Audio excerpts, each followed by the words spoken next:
Michael House was started by a group of citizens in Guelph, and what happened is that they found a lot of women were coming to them who were pregnant and had nowhere to go. And they were being told that they'd have to go to Kitchener or Mount Forest in order to have their baby, and they had so much change and so much stress in their lives that that was just too much for them. It was too scary a thought to move, and they just felt that they had no options. So finally, this group of people, they started a fund with a toonie, put a toonie on the table, and that was the first donation towards Michael House. And then in 2003, we got our first house. It's a little house, 3-bedroom house, and we could have 3 residents and the staff there. And you know, it was a great start. Our resident said she couldn't wait to move in because she had come from an abusive past, and she said that that was okay for her, but not for her baby.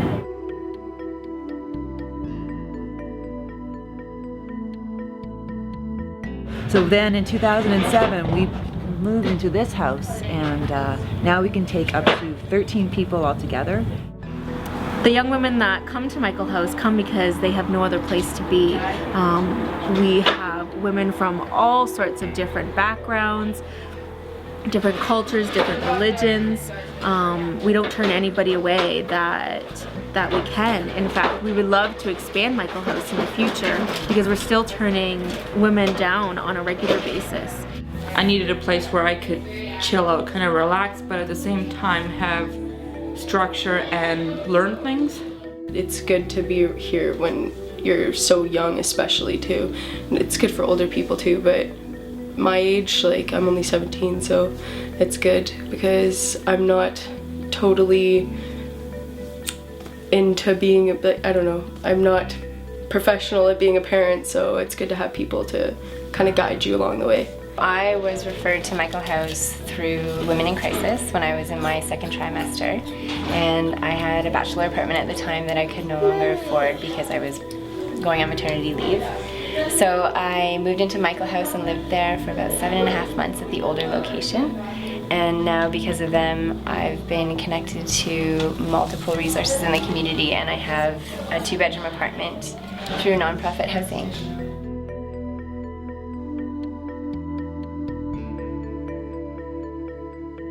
I remember this one girl that came to Michael House and getting a phone call from her social worker as she was in the system, was a foster child, and the social worker explaining to me of this young woman who had found herself pregnant, and she had been in foster home and foster home and foster home and had run away at each time or been asked to leave. And the social worker saying, can she please come? This is her last resort.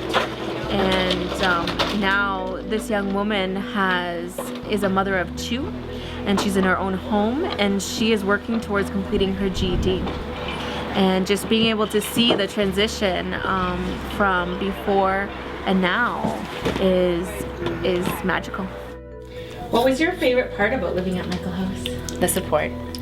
Having someone tell you that your belly looks beautiful every day, and just knowing that you're always loved unconditionally, regardless of what choices you make. So for many of them, it's the first time that someone has given them the best. Yes. That has looked at them for who they are and what they're going through and focused on that.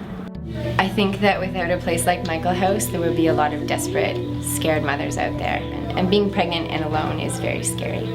Like, I didn't even know what a public health nurse was before I came here, and now I have that person to ask questions to, and like she can help me make my own baby food, which I thought was pretty cool.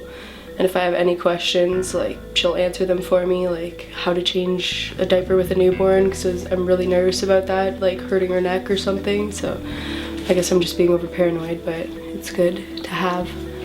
Now, because I'm at a place like this, and you know, I have the guidance of the staff and stuff like that, that's why they allow me to have a chance, and they have now become completely confident with me taking care of my own daughter. One of our main goals is to set them up in the community so when they leave that they're self-sufficient, and when they need help, they know where to turn to. I just continue to be the best parent I possibly can be. just knowing that I always have someone to call or talk to for emotional or spiritual guidance, and it's very important when you're a single parent. It takes a village. This is my reason why I'm here. This is why. Now we can move out on our own and we can stay together. Isn't that wonderful?